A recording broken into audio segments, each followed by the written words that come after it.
I think offensively, we missed some shots we've normally been making, particularly the first half. But I tell you what we did do is we hit a lull defensively there for a moment. For 34 minutes or so, we guarded really well. We flew around and pressured shots, and the last couple of minutes of the game and and in the overtime once we couldn't get the big rebound to really end the game, but we kept fighting defensively and we beat that team on the board, which was good for us to be able to do. But we just found a way to win. We didn't shoot the ball from the perimeter from a field goal standpoint as well as we have been. We've been shooting over 50% from the floor. But we did make some timely plays. Dante's three, Josh Pierre's three, Devin's drive to the goal, Nam couple of baskets down there late. I would say in the overtime we probably shot over 50%. Well, we shot 66-7. So we did do some things in the overtime that we hadn't done till that point. But I thought for the most part our shots were pretty good, but I thought we shot it early and a little quick at times. But I was proud of our guys for finding a way to win. We held them to some kind of ungodly field goal stat for the game. I think it was 34 some odd percent from the floor. So that's when you're not shooting it, you have to defend it, and that's something you can do every night. Our team's buying into that a little bit. So it was a good win. Looked like we had it, and it looked like we were going to give it back, and then we really played well in overtime and held them off. The inbounds play that we were going to run was set up perfectly.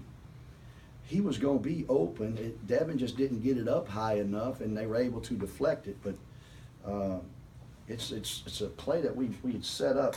It's off of our other long run out play. It's a little different look and set. It was going to be open, but hey, we survived that miscue.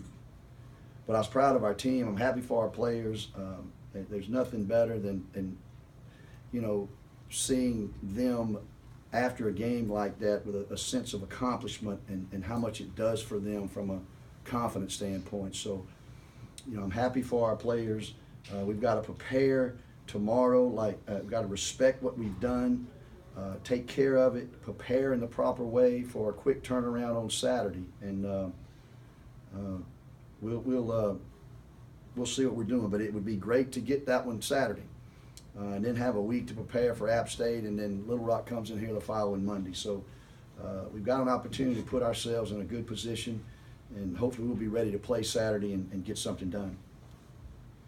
Coach, do you feel like a sense of confidence maybe growing with this team in 3 games in, 3-0, and it does seem like the chemistry is coming together and they see some things going right that can kind of help the confidence? Well, anytime you win 2 on the road, we beat UCA, we won 2 on the road, we've won here, we won 4 in a row, 5 out of the last 6. So, all of that helps your confidence. And to be able to make plays in at critical moments of the game like we did tonight, and not just one guy. We had 3 or 4 guys make a couple of plays and give contributions to the win, and that's all a confidence builder. So, we're staying together, we're playing together, and we'll see if we can continue that. And that's where leadership comes in, experience, your character shows through in those type of situations, that you stay with what got you there and you understand it, and then you just keep moving forward. The games you coached or played, have you ever held a team to 0 points off the bench? I'm trying to well, remember. they only play 7 guys anyway, and we knew if we got into their bench, it would help us. So it doesn't surprise me. I said this the other night on the radio show. This is a stat that I think in the NCAA has been overlooked. When I was at LSU, we had this guy Brandon Bass, and we beat Ohio State in double overtime in Baton Rouge. The score was like 105 to 99 or something. The 5 starters at LSU scored every single point. It's kind of like this. I mean, you go to double overtime and no bench bench points are scored. I think, and I didn't play with about 8 guys then, but I think down the stretch, it may hurt Monroe a little bit. They get in foul trouble or something like that, and they can't go to their bench to replace anybody, come close to Ding or anybody like that. We did a nice job on Nick Capola too. Now he'd been scoring some baskets for him, and as but Ding shoot 25 times. That's not too bad. I mean, I like one guy shooting all their balls like that. And then Samuel got hot there the first half and hit 2 or 3 on Anthony, and in the second half I don't think he tallied. So we just guarded throughout the game pretty good, probably our best effort. And 5 guys doesn't really surprise me because their bench doesn't score but about 8 or 9 points a game anyway, 7 or 8 I think it was. So doesn't really surprise me. And I think they're going to get tired. They got a little tired, and maybe they couldn't make the shot that they made earlier in the game or during this run in the second half. So I don't know how all that worked, but we've got a little depth. We're playing everybody, and everybody's contributing, and so that's what I like about our team, especially tonight. We didn't have one guy do it all. We had 4 or 5 guys make plays at the right time. I was going to bring that up. A game like this that you're able to get that win, and Anthony not really have a great night. No, he didn't. Shooting, that kind of gives confidence, I think, to everybody else too. Well, it does. Our minutes are spread around. Devin played 41 minutes. We had 2 guys play 37, but everybody else played, 14, 26. I see 22. And Josh Pierre. What a good story that is. People keep following that. And it's just an approach and an attitude, and his character shows. He's not worried about anything but winning, and he answers the bell when it's his turn. If he played tonight, if he doesn't play Saturday, he won't change his outlook or personality a bit about what he thinks of the team and what he thinks of himself. So those are all good characteristics. But I like where our team is. I like what they're doing, and I got a sneaking hunch Anthony will be back in there Saturday, ready to go. What were your thoughts on just what Nam gave you tonight? Nam was great. Nam's been good. Started at Troy. He played well at Troy. He played well at South. He's not hanging his head when he comes out of the game.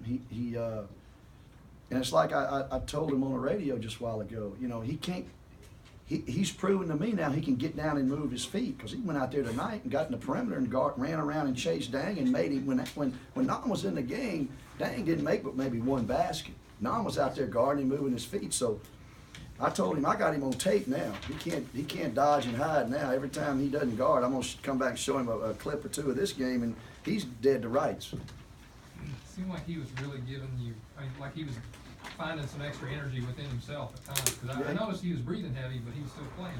Well, he got excited and showed some enthusiasm, which translates into our team, and all those kinds of positive emotions are good. And he felt good about himself, and it showed. And our team rallied around him, and our fans responded to his enthusiasm, which is good. So all of those things help in winning a game like that, particularly at home in a close game. It seems like, too, with Capola, you're going to have some of those advantages with an undersized point guard with somebody the size of, say, Dante and Devin and those guys. Sean Gardner, we were going to put Dante on, but we were afraid Dante may get in foul trouble. We're not as good a team with Dante out, so we put Sean Gardner on him. And that's one thing I told his mother. I'm proud of Sean because he's not just kind of a one-dimensional, I'm in love with the three-point line shooter. He's driving the ball. He's gotten to the foul line more after 14 games than he did all of last year.